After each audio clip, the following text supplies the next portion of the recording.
Salut, c'est Philippe. Et Romain. Bienvenue dans ce podcast. Là, on te fait le deuxième épisode d'une série qu'on avait commencé sur le livre Comment se faire des amis. Et entre-temps, on a trouvé un nom à cette série. C'est Romain qui l'a trouvé. Cette série va s'appeler What's in my book. Et en fait, on va te résumer des livres, en fait. Et donc, ça sera le nom de la série. Voilà. Donc, c'est parti. On a fait les deux premières, comment je pourrais appeler ça, principes, les deux premiers principes. Okay. Dans l'épisode d'avant. Je pense qu'on va plutôt rester maintenant sur 3 principes que 2 parce que je trouve que c'est pas assez, ça fait un contenu pas assez dense, je trouve. Donc voilà. Vas-y, explique-moi tout. Ah, c'est parti. Je sors de connaissances. Le troisième principe, c'est motiver souvent pour faire ce que vous proposez. Au début du livre, il prend un exemple qui d'ailleurs c'est hyper chiant parce que ça fait à peu près 10 fois qu'on fait cet exemple. Du coup, Romain le connaît par cœur. C'est vraiment incroyable. L'exemple, c'est que Dale Carnegie, en fait, il dit que son dessert préféré, c'est les fraises à la crème. Il adore ça. Et pourtant, il dit que quand il va pêcher, il donne pas des fraises à la crème aux poissons. Parce que eux, c'est pas ce qu'ils préfèrent. C'est clairement les vers, les criquets, tout ça. Et du coup, il dit qu'il faut avoir ce raisonnement aussi dans la vraie vie, en fait. Ça sert à rien de tout le temps parler de ce que toi t'aimes, mais plutôt, il faudrait parler de ce que les autres aiment, en fait. Ouais. Et c'est un défaut qu'on a souvent de trop parler. Franchement, moi, c'est un de mes gros défauts. C'est de parler tout le temps de ce qu'on aime, de ce qu'on voudrait faire et tout ça. Alors que si on veut intéresser les personnes, il faut parler de plutôt les personnes, ce qu'elles veulent elles, et même comment l'obtenir. Voilà, ouais, parce que vu que tout le monde pense à soi un petit peu, dès que tu penses un petit peu au but des autres, tu te différencies direct. C'est ça. Ils te voient bien.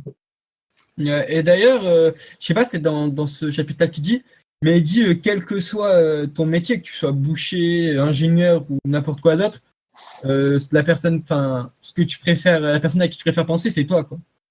Ouais. Même, regarde, toi, Philippe, par exemple, il y a combien d'actions dans ta vie que tu as faites pas pour toi, genre pour quelqu'un d'autre? En fait, tu vois, je pense que de toute façon, c'est clairement toujours pour nous. Même quand on se dit que c'est pas pour nous, c'est toujours pour nous, tu vois. Ouais, une petite arrière-pensée. Ouais. Ça, je pense, c'est un autre débat, mais bon, bref. Ouais, moi, clairement, je pense qu'il n'y a aucun truc ou pratiquement aucun truc qu'on fait qui est totalement désintéressé. Ouais. Un exemple là-dessus, c'est il prend l'exemple d'un parent en fait qui a un enfant qui fume et son père veut pas qu'il fume en fait.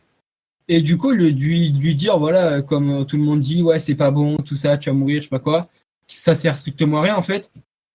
Il va plutôt avoir une pensée qui est comment puis-je l'amener à vouloir faire ce que je lui demande. Donc ça, c'est une question qui dit qu'il faut se poser. Et en gros, il va penser à ce que son fils aime faire. Donc, en l'occurrence, ça peut être du sport, par exemple. Donc, lui, c'est le tennis. Et en gros, il va voir qu'est-ce que la nicotine peut avoir comme effet négatif et va dire à son fils, en fait. Et en fait, ça a un effet négatif sur les nerfs et ça abaisse les réflexes. Et du coup, il va dire ça à son fils et ça aura beaucoup plus d'impact que simplement dire c'est mauvais pour la santé, quoi. Ouais, Parce que là, ça va clairement toucher à quelque chose que le fils aime. Ouais, il lui donne quelque chose de concret. Et puis, du coup, ça va l'empêcher d'atteindre son but, de gagner le tournoi, là. Ouais, c'est clairement ça. En fait, de dire ouais, je veux pas que tu fumes, je veux pas que mon fils fume, lui il s'en fout. Alors que dire si tu fumes, tu vas perdre ton match de tennis, tu vois, ça fait chier pour lui, quoi. Ouais. Voilà. Ouais, et du coup, il dit que aussi, il y a tellement de personnes qui sont avides égoïstes que si tu arrives à servir généreusement et sans arrière-pensée, qui est assez dur, on vient de le dire, mais voilà, en tout cas, en essayant d'être le plus désintéressé possible, que tu vraiment la chose pour être gentil, entre guillemets, tu auras tellement peu de concurrence, en fait, que tu seras directement haut placé, on va dire, quoi. Tellement de personnes font ça que tu vas être tu vas sortir du lot, quoi. Ouais. Mais après ça, toujours pareil, je trouve que c'est facile à dire, mais beaucoup plus difficile à faire. Parce que réussir à franchement penser juste pour les autres, à part quand tu as pitié d'eux, je trouve pas que ce soit vraiment facile. Après, je pense qu'il faut se dire qu'il faut que tu le fasses, tu vois, comme ça, tu auras une raison de le faire et tu le feras, quoi. Enfin, au final, ça sera toujours un peu pour toi, tu vois, même quand tu as pitié de quelqu'un, c'est parce que toi, ça va te faire du bien, tu vas te sentir mieux quand tu l'auras aidé, tu vois. Ouais, c'est vrai, ça. Mais voilà, quoi. Genre, pas dire, ouais, je vais faire ça parce que ça m'a emmené ça directement, quoi. Bah ouais, ça revient à un truc on en avait parlé un petit peu, tu sais, en mode il faut que ce que ça t'apporte, ça apporte au moins autant à l'autre. Une Ah sorte ouais, c'est vrai, d'équilibre. exact. Ouais, ça serait déjà cool. Ouais, je Genre, pense que ça c'est amène déjà autant pas à mal. toi qu'à l'autre, quoi. Ouais. Ouais. Bah, du coup, voilà, ça c'est pour. Donc, du coup, je répète le principe, c'est motiver souvent pour faire ce que vous proposez. Bah, Donc, du coup, maintenant, attends, quatrième. Hein? j'avais pensé à un petit truc, petite impro. Genre, ce qu'on pourrait faire, c'est moi, je dis ce que j'ai compris des principes. Comme ça, les gens qui écoutent, ils pourront aussi un peu comparer avec ce qu'ils ont compris et tout. Vas-y, je t'en prie, qu'est-ce que t'as compris du principe? Du coup, dans ce principe, j'ai compris qu'il fallait d'abord commencer par identifier qu'est-ce que les autres veulent. Bah, Donc, attends, hop. ok, super. Bon, du coup, voilà, ce que j'en retiens, c'est qu'il faut identifier les buts des autres et leur montrer en quoi l'action que tu veux qu'elles fassent, ça va dans leur but. Bah, moi aussi, c'est à peu près ce En que j'ai gros, c'est compris. ça. Du coup, le quatrième principe, c'est intéressez-vous réellement aux autres. Euh, Dans le livre, il dit que le meilleur moyen de gagner la sympathie des gens, c'est de s'oublier de penser vraiment aux autres. Tu vois, vraiment s'oublier au maximum pour vraiment penser un max aux autres, quoi. Même si c'est, voilà, comme on le dit, pas forcément Ouais, c'est possible, mais le faire facile. le plus possible, quoi. Ouais. Ce qu'il dit, c'est que les gens, ils pensent pas à vous, ils pensent pas à lui non plus. Les gens, ils pensent à eux-mêmes, en fait. Ils y pensent matin, midi et soir, quoi, tout le temps. Ouais, c'est C'est sûr. pour ça que ça sert à rien de, tu vois, ça rejoint un peu notre principe, quoi. Bah, ouais, comprendre leur but. Ouais, bah. Et du coup, il y a quoi de différent dans ce principe? Pardon? Il y a quoi de différent, du coup, dans ce principe? Bon, donc du coup, tu venais de me demander en quoi les deux principes ils changeaient. Ouais, Entre celui-là et celui d'avant. Bah écoute, ce que je te propose, c'est que je finis d'expliquer et tu me dis d'après toi qu'est-ce qui change.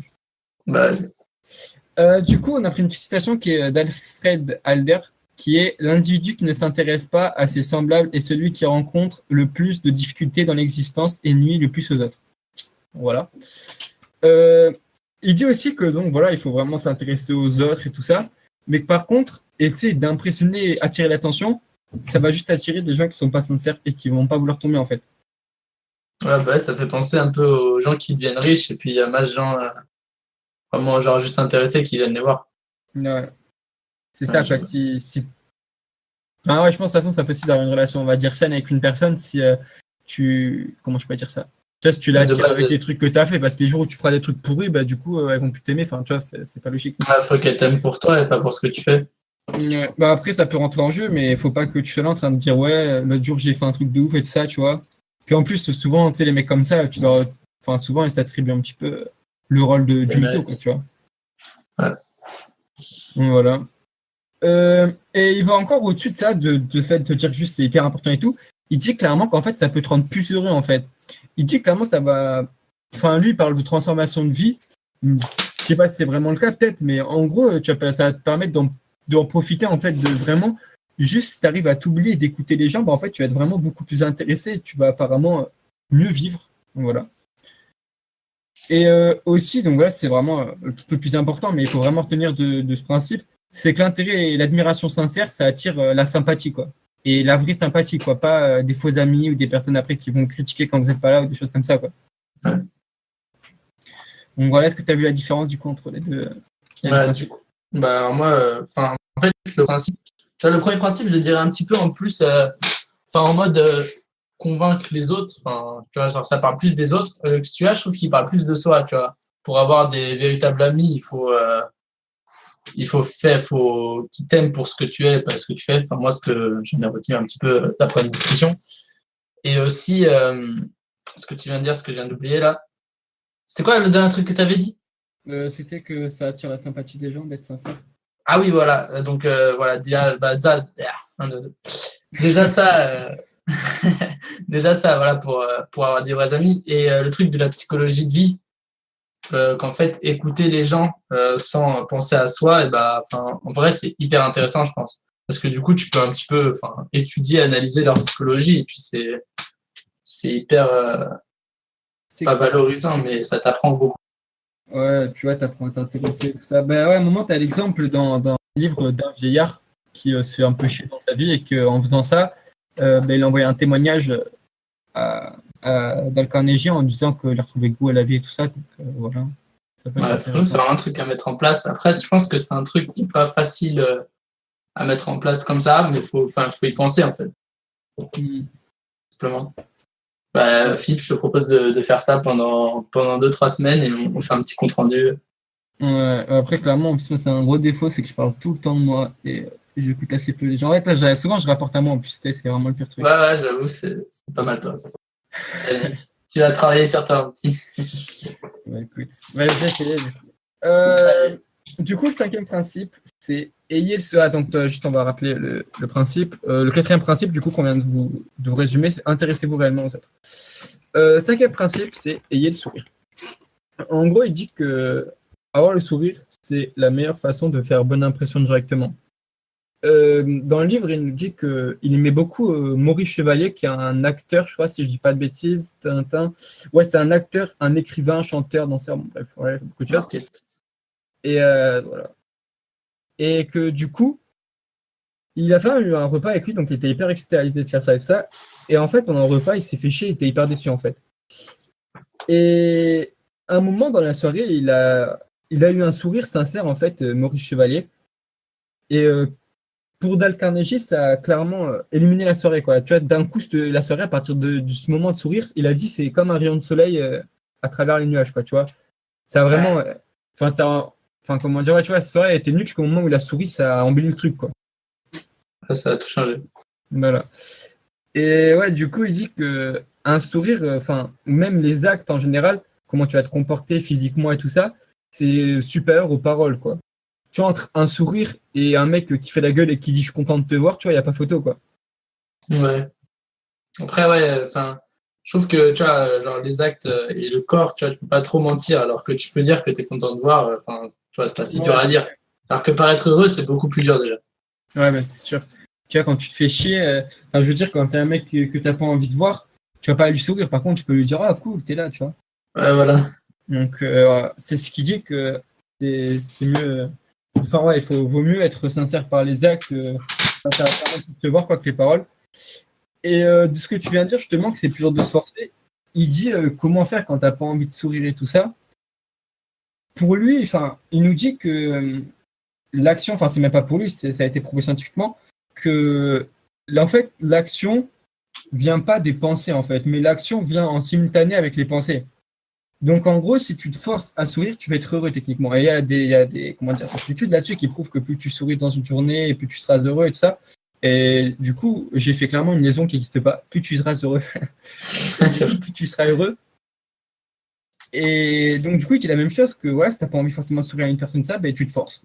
Et ça va venir au fur et à mesure. Et puis, c'est comme un muscle aussi qui se travaille, quoi. Ouais, c'est marrant c'est marrant qu'on dise ça maintenant parce que ce matin, en gros, j'ai fait une méditation. Genre, dans la méditation, c'est fréquent, c'est dans la méditation. Et genre, ils disent, ouais, dessiner un sourire sur le visage, tu vois. Du coup, de base, tu vois, genre, j'étais un peu la tête dans le cul, je venais de me réveiller. Moi, j'avais un peu la flemme de le faire, mais du coup, j'ai souri. Et genre, à partir du moment où j'ai souri, je me sentais grave mieux. Ouais, en plus, tu te sens con, mais c'est vrai que ça marche quand même. Ouais. Après, je suis tout seul, personne ne me voit. Ouais.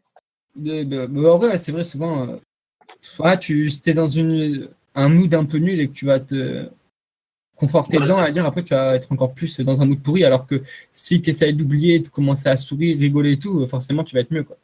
Ouais. Après, ouais, en fait, c'est un petit peu un effort à faire sur un moment de commencer à sourire pour se remettre mieux. Ouais, c'est clairement un effort, mais bon, après, vu qu'après ça vient en simultané ou presque, techniquement ça ira mieux, donc voilà, et puis se forcer, je pense au fur et à mesure, c'est un truc qui vient, quoi, c'est un état d'esprit qui va venir, quoi. Ouais. Ensuite, il dit que rien n'est mauvais, rien n'est bon en fait. Ça veut dire un même événement, tu peux le prendre d'une façon pas bien comme une façon bien. Je veux dire, bon après voilà, ça dépend bien évidemment si quelqu'un de votre famille est mort, tu peux pas dire ah c'est trop cool, tu vois. Mais par exemple, je sais pas, selon les trucs, il y a un gars qui va avoir exactement le même événement et qui va faire la gueule et l'autre qui va sourire et qui va avoir le bon côté. Et en fait, ça va jouer aussi sur le fait que tu vas avoir le sourire. Tu vois, en fait, vaut mieux se dire, ok, c'est pas mauvais ni bon, dans les deux cas, je souris, tu vois. Hein, j'ai pas trop compris là. Comment je pourrais dire ça? Genre, si c'est mauvais, tu souris? Non, mais justement, que rien n'est mauvais et rien n'est bon. En fait, c'est toi, après tes actions qui va faire que ça va devenir bon ou mauvais. En fait. Ouais, ok, j'ai compris. Donc, tout est objectif et c'est toi qui assaisonne un petit peu avec ton sourire au nain. Ok. Il dit que c'est notre pensée qui crée le bonheur ou le malheur, tu vois. Ouais. Après, c'est vrai, plusieurs personnes peuvent voir des événements différemment. Ouais. Genre, j'ai pas d'exemple en tête, mais bon. Ouais, mais oui, c'est sûr. Par exemple, je vois très bien un mec qui va se prendre. Enfin, c'est un exemple nul, je sais pas que je prêterais comme exemple. Mais mec, lâche ton exemple nul, mec. Non, mais c'était genre une mauvaise note, tu vois, un qui va s'en foutre et l'autre qui va être au bout de sa vie, quoi. Mais bon, Ah ouais, tu sais que j'avais exactement le même exemple. Mais en fait, c'est clairement le lycée qui. Je pense qu'on est conditionné. Ouais, grave. Et ouais, donc juste, j'ai oublié de dire, cette citation, rien n'est mauvais, rien n'est bon, elle est de Shakespeare, donc voilà. Et aussi, il me disait, donc c'est un petit peu en lien avec ça, qu'en gros, enfin un petit peu avec le truc de se forcer, du coup on va être heureux et on va être content de voir la personne, même si on n'était pas forcément au début, c'est carrément de penser être quelque chose que tu veux être. Par exemple, en gros, il dit crée l'image de la personne que tu veux être pour la devenir, pour commencer petit à petit à la devenir. Et pas se dire, je serai comme ça quand je serai comme ça. Non, tu imagines que tu es cette personne et au fur et à mesure, tu vas tendre vers ça, quoi. Ouais, bah, ça fait penser un petit peu aux déclarations, ça. Parce que les déclarations, en fait, tu dis ce que tu veux et puis, d'un moment, ça vient. Ouais, bah. Bon, après. Ouais, c'est un peu dans le même délire, mais bon, mais je pense pas que c'est non plus dans le même esprit de ouf, mais au final, ouais. C'est plus poussé, je trouve, l'histoire de se faire un avatar. Lui se dit que se créer une image de ce qu'on voudrait être et de penser qu'on l'est, quoi, pour commencer à l'être. Ouais. Mais du coup, je sais pas s'il le dit dans le livre, mais je pense que c'est mieux genre, de le noter, tu vois, genre la personne exactement et tout, puis après de l'incarner. Ouais, c'est sûr que pour les choses comme ça, il vaut mieux le noter. Enfin, de toute façon, ça va être dans tout, ça a plus de puissance quand tu le notes, quoi. Même tes objectifs et tout, notez-le, quoi. Si c'est quelque chose que vous faites, vaut mieux le noter, ça aura plus d'impact. Et puis en plus, tu le retrouveras, quoi. Et apparemment, après, je sais pas si vraiment ils disent des études dessus et tout, mais beaucoup de gens disent que c'est mieux le papier. Après, je sais pas s'ils disent ça pour faire genre, ouais, voilà, nous, on aime les papiers et tout ça. Enfin, tu vois, c'est un peu nul, mais j'ai l'impression que c'est devenu noble, quoi. Tu vois ce que je veux dire? Ah ouais, genre à l'ancienne et tout. Ouais, voilà. Alors que, tu vois, genre en mode, ouais, le téléphone, c'est le diable et tout ça. Je sais pas si c'est un effet clairement, je me suis pas trop renseigné dessus. Mais bon, voilà, notez-le déjà, même si vous faites sur votre téléphone, ça sera déjà plus d'impact que juste vous le dire et le lendemain, vous vous rappellerez même plus, quoi. Ouais. Parce qu'on oubliera vite les trucs. Même les idées, franchement, notez-les parce que ça va hyper vite à oublier. Ouais, vraiment. Bah, souvent, putain, on fait trop confiance à notre nous du futur quand on se dit, ouais, tranquille. Ouais. Et pas c'est mon SRAM et tout. Ouais, grave. Et du coup, je vais finir sur cette citation de Dale Carnegie. C'est pas vraiment une citation, c'est un passage du livre. Qui est lorsque vous rencontrez un homme trop las pour vous donner un sourire, laissez-lui le vôtre, car nul n'a plus besoin d'un sourire que celui qui n'en a plus à offrir. Ouais, je pense que c'est beau. Moi aussi. C'est pour ça que je finis le principe sur ça. Donc, du coup, le principe, c'est ayez le sourire. Donc, bon, après, je pense que c'est assez explicite. Ouais, voilà. En gros, voilà, quelque chose à retenir, mais forcez-vous à avoir du sourire, même quand vous n'avez pas envie, puis après, la joie viendra toute seule, quoi. C'est ça. Et puis le sourire, c'est pas juste le sourire pour avoir le sourire, quoi. C'est clairement que c'est hyper puissant et ça donne directement une première impression de personne qu'on a envie de voir, en fait. Ouais. Bah, j'avoue, en plus, les autres, ils te voient forcément comme quelqu'un de conscient et d'heureux. Ouais, bah c'est sûr, t'as plus envie de faire un mec qui sourit que vers un mec qui tire la gueule, quoi. Ce qui est logique. Ouais, exactement. Bon, bah voilà, je pense qu'on a fini pour ce podcast. Ouais. N'hésitez pas, si ça vous plaît, à nous le dire, ça nous fera plaisir. Donc, vous pouvez le faire sur YouTube ou sur iTunes. Maintenant, on est sur iTunes ou la plateforme de podcast où vous nous écoutez. Merci si vous mettez un like ou un avis positif. Et puis, on se retrouve pour le prochain épisode de What's in My Book. Salut! Ciao!